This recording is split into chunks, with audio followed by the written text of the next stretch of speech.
Sejam bem-vindos a este estudo da série Conflito, cujo título é A Profecia que Aponta a Hora do Juízo Celestial. São pequenos estudos proféticos que nos ajudam a compreender melhor os planos de Deus para nós. Convido-vos para inclinarmos a fronte e juntos buscarmos a presença do Altíssimo.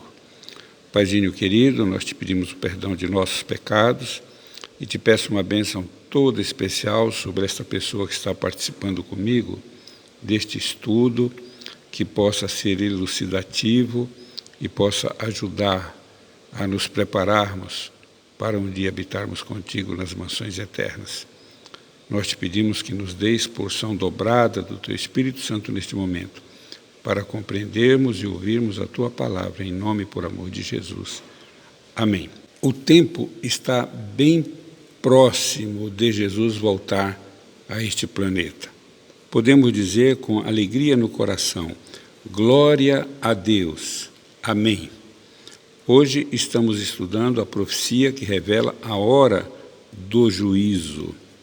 É interessante que Hebreus 9, 25 diz que Jesus não está em santuário feito por mãos, aqui está se referindo a mãos humanas, mas no santuário celestial, intercedendo por nós. O ministério de Jesus se iniciou assim que ele subiu ao céu. Ele deixou seus discípulos e começou a ascender, 2 anjos se postaram ao seu lado, dizendo que ele voltaria outra vez. Então, a partir daquele instante, ele iniciou seu trabalho como sumo sacerdote no santuário celestial, onde intercedeu por nós durante muito tempo. Todos nós compareceremos perante o tribunal de Deus, está lá em 1 Coríntios 5, verso 10. No tribunal celestial há hoje um julgamento infalível. Esse julgamento já começou. E é isto que nós estaremos estudando neste momento. Apocalipse 14, verso 7, nos apresenta a história de 3 anjos voando pelo meio do céu. E o primeiro dos anjos diz assim: temei a Deus e dai-lhe glória, pois é vinda a hora do seu juízo. Esta hora do juízo já se iniciou, este anjo já anunciou isto para nós. Ele nos convida para temermos a Deus, para dar glórias a Deus, porque o julgamento no céu, que antecede a segunda vinda de Jesus, já se iniciou. Em breve Jesus virá com poder e grande glória para nos buscar. A pergunta é: por que um julgamento antes da volta de Jesus Cristo? Isso é muito simples. Jesus quer nos dar o galardão. E ele vai fazer isso por ocasião da sua vinda. Então, na segunda vinda de Cristo, aqueles que forem para o céu receberão o galardão, a herança, a terra que foi prometida a Abraão, o seu tesouro nesta terra, aguarda o tesouro celestial. Um dia essa terra será renovada e aí ele vai habitar nesta mesma terra renovada para sempre. Então, Deus deseja nos dar o galardão. O verso bíblico, o texto bíblico que trata deste juízo, está em Daniel 7, verso 10. Um rio de fogo manava e saía diante dele, diante do Altíssimo, diante de Deus. Assentou-se o tribunal e abriram-se os livros. O livro que foi aberto aqui, são vários livros, mas um deles é aquele livro selado com 7 selos, onde nele estão registrados todos os atos das pessoas que um dia aceitaram Jesus como seu Salvador, desceram às águas batismais, seu nome foi colocado no livro, e então estes livros serão abertos para se iniciar o julgamento celestial. É interessante que na terra havia também um santuário, e havia um dia da purificação. O santuário purificado neste dia chamado dia da expiação era o dia do julgamento, era o Yom Kippur. Neste dia, algumas coisas importantíssimas aconteciam, ele ocorria uma vez por ano. E neste dia, durante todo o ano, o pecador vinha diante do sacerdote e colocava a mão sobre a cabeça do animal, depois imolava, matava o animal, o sangue era aspergido ao redor do altar e era aspergido também no véu do santuário, significando que o pecado do pecador, o pecado confessado, era transferido para o santuário. Isso significa que todos os nossos pecados, por mais que nós nos arrependamos, eles são registrados nos livros celestiais, eles permanecem ali. Então, isto macula o santuário celestial na medida em que contém os nossos pecados. Mas a profecia de Daniel 8,14 diz até 2.300 tardes e manhãs, e o santuário será purificado. Esta profecia trouxe um grande susto para o profeta Daniel, porque, segundo Jeremias, o santuário da terra seria reedificado em 70 anos, ele havia sido destruído completamente, e ele aguardava isto, e agora Deus fala de 2.300 tardes e manhãs, e isto é muito importante, porque apontava para um tempo muito além do tempo de Daniel. Apontava para o fim dos tempos, o tempo do fim.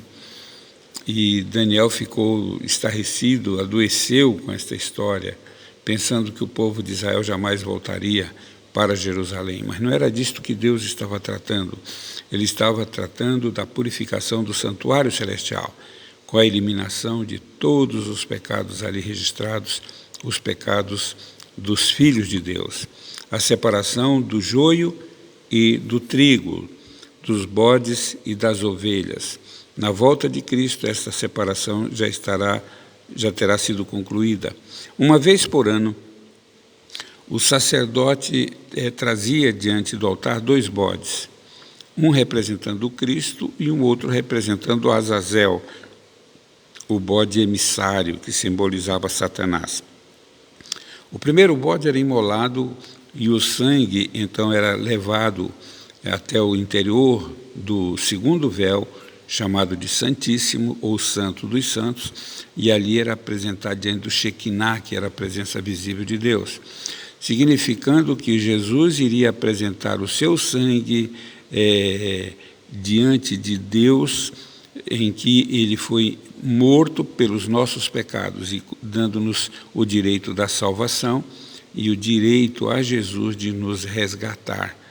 Então, após este oferecimento do sangue do bode, ou simbolicamente o sangue de Jesus, então o sacerdote na terra, o sumo sacerdote, removia do véu os pecados registrados e colocava em cima do segundo bode, que era mandado para o deserto, significando que todos os pecados registrados no livro do céu serão colocados sobre a cabeça de Satanás, os pecados dos salvos. Aquelas pessoas que não se salvarem, cada uma vai pagar pelo seu próprio pecado. Mas os salvos, os pecados destes, serão colocados sobre Satanás, que vai pagar, porque ele levou o povo de Deus ao pecado. Ele é o grande culpado. Então, ele em seguida vai ser levado para o deserto, vai ficar 1000 anos nesta terra deserta e depois será finalmente destruído.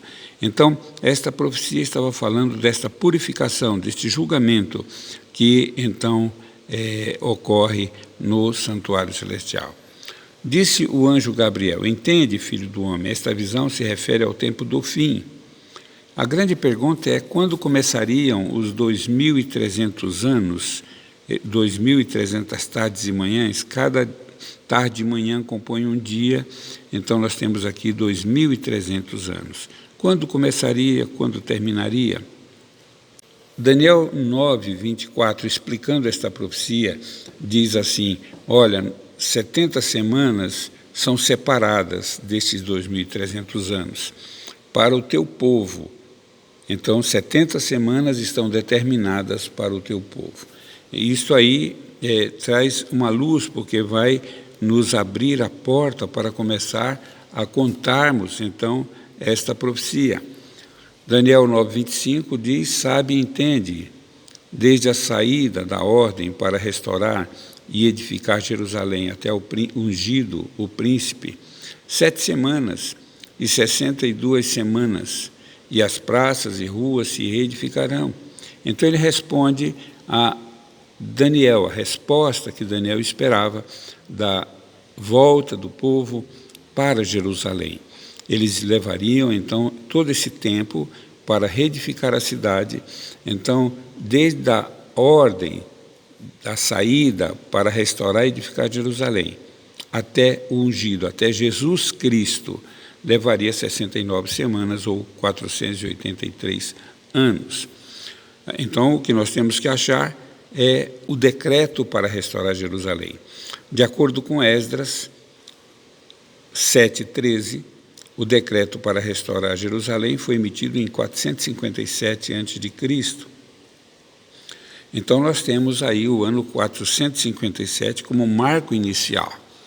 O decreto para construir, 483 anos, nós chegaremos ao ano 27 depois de Cristo, ou 69 semanas. Chegaremos ao príncipe, ao ungido. Esta profecia se cumpriu rigorosamente, porque Jesus foi ungido, foi batizado no 15º ano de Tibério César, no ano 27 depois de Cristo, está em Lucas 3, verso 1. Atos 10, 37 diz que Jesus foi ungido pelo Espírito Santo por ocasião de seu batismo. O Espírito Santo desceu como pomba vindo sobre ele, e o Pai disse, este é o meu Filho amado em quem me comprazo. Lucas 3, verso 21.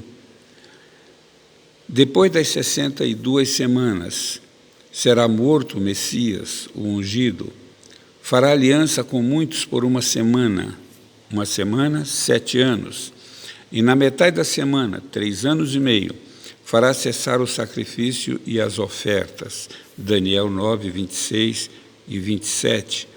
Então, nós temos aí as 70 semanas. O decreto em 457, ano 27, Jesus é batizado. Ano 31, ele é morto na cruz, o véu se rasgou de alto a baixo, o cordeiro que estava na mão do sacerdote, ou do sumo sacerdote, escapou, fugiu, naquele dia não foi morto, e no ano 34, completando as 70 semanas, se iniciou uma grande perseguição contra os cristãos em Jerusalém, toda a Judéia, em que o povo de Deus foi espalhado pela terra e o evangelho então foi levado para os gentios. A nação de Israel, naquela ocasião, rejeitou a Jesus Cristo definitivamente. Cessou o tempo dos judeus, a dispensação dos judeus, e se iniciou, então, uma nova dispensação com o evangelho sendo pregado aos gentios a partir do ano 34, e nós vamos chegar ao final dos 2.300 anos, ou 2.300 tardes e manhãs, em 1844, no outubro. Em Números 14:34 diz que foi dado um dia para cada ano, um dia é um ano na profecia. Então, aqui está se tratando de um tempo específico.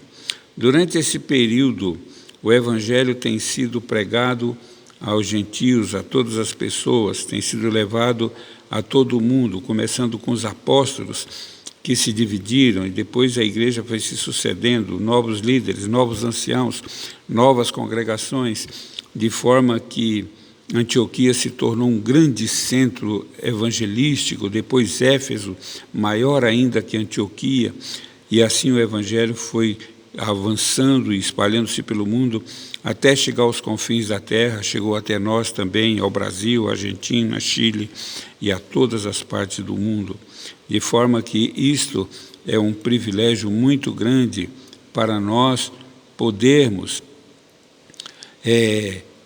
alcançar esta salvação maravilhosa que Cristo também nos oferece. 457, chegou a 1844, hoje nós estamos muito além de 1844, já passamos o ano 2000, o ano 2010, 2020, e assim nós vamos avançando, né?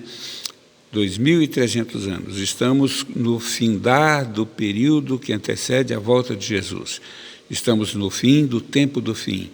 O relógio do tempo de Deus está quase cruzando a meia-noite, quando Jesus virá para nos buscar.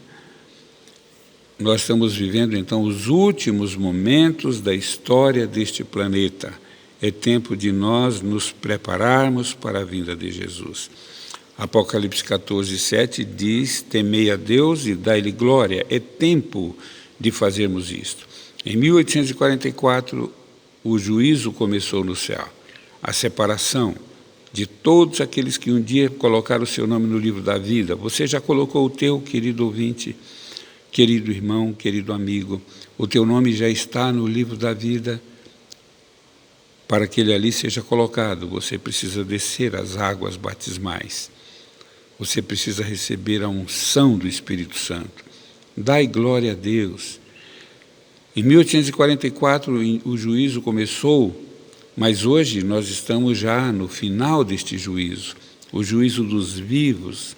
Os mortos já foram julgados. Hoje os vivos estão sendo julgados. Então é tempo de nos prepararmos para nos encontrarmos com o nosso Deus. Desde 1844 estamos vivendo o tempo do fim, a hora do juízo. É interessante nós pensarmos que Deus sempre nos avisa do que Ele vai fazer e como Ele vai fazer.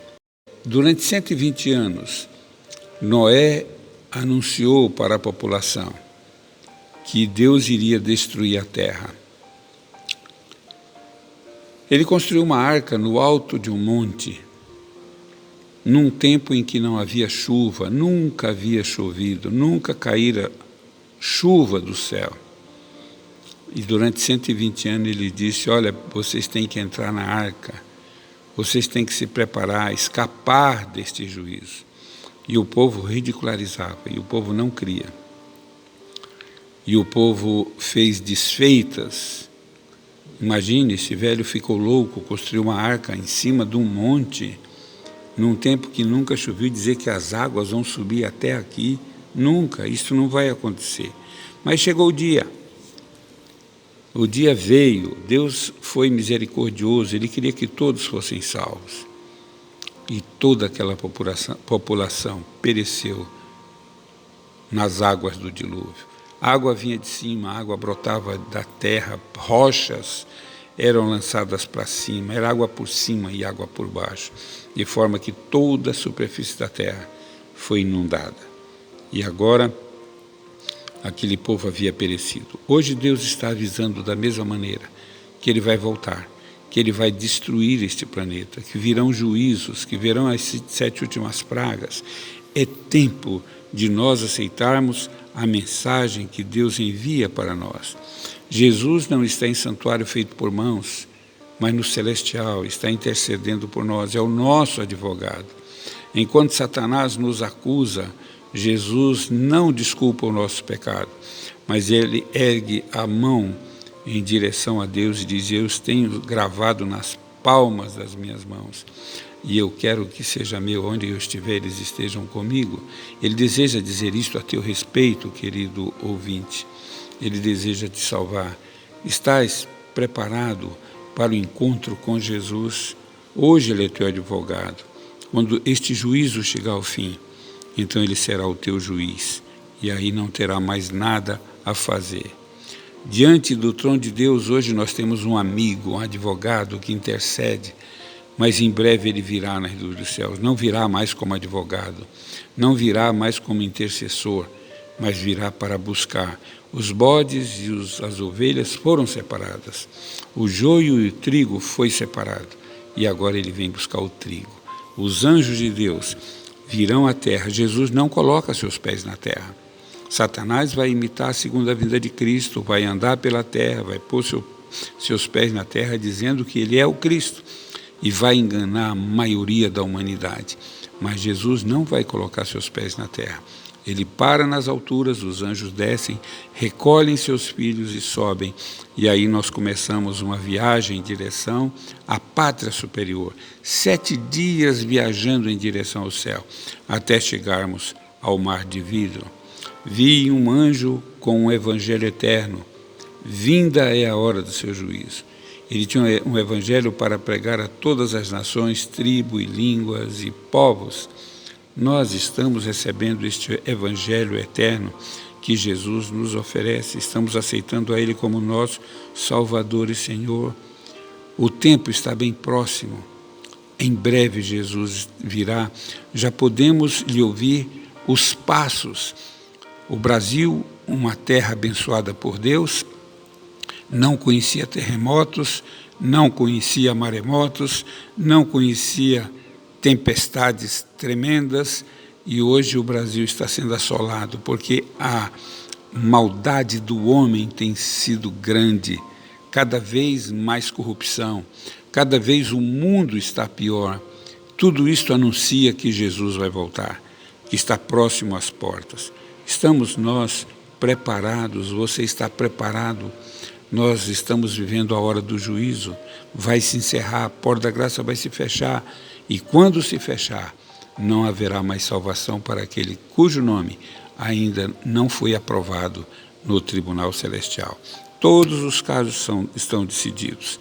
Então, o Espírito Santo, cuja missão era convencer o homem do pecado, da justiça e do juízo, vai se retirar da terra, e acabou. Quem está salvo, quem não está salvo, nunca mais vai se salvar. Hoje, Jesus está voltando. Já podemos divisar no horizonte todos os sinais da sua vinda. Faltam algumas coisas para acontecer, é verdade, profeticamente, mas está às portas. Aceita Jesus como teu Salvador. Oremos. Senhor nosso Deus, Paizinho querido, neste momento eu rogo a Ti, para que o Senhor faça uma obra na nossa vida, na vida desta pessoa que está ouvindo esta mensagem comigo, para que transforme o seu viver, para que o seu nome permaneça inscrito no livro da vida do Cordeiro, e quando o Senhor vier nas nuvens dos céus, possamos ascender ao céu contigo e receber das Tuas mãos a coroa da vitória, possamos receber as harpas de louvor e possamos habitar para sempre contigo. É o nosso desejo, é a nossa oração, em nome de Jesus Cristo. Amém.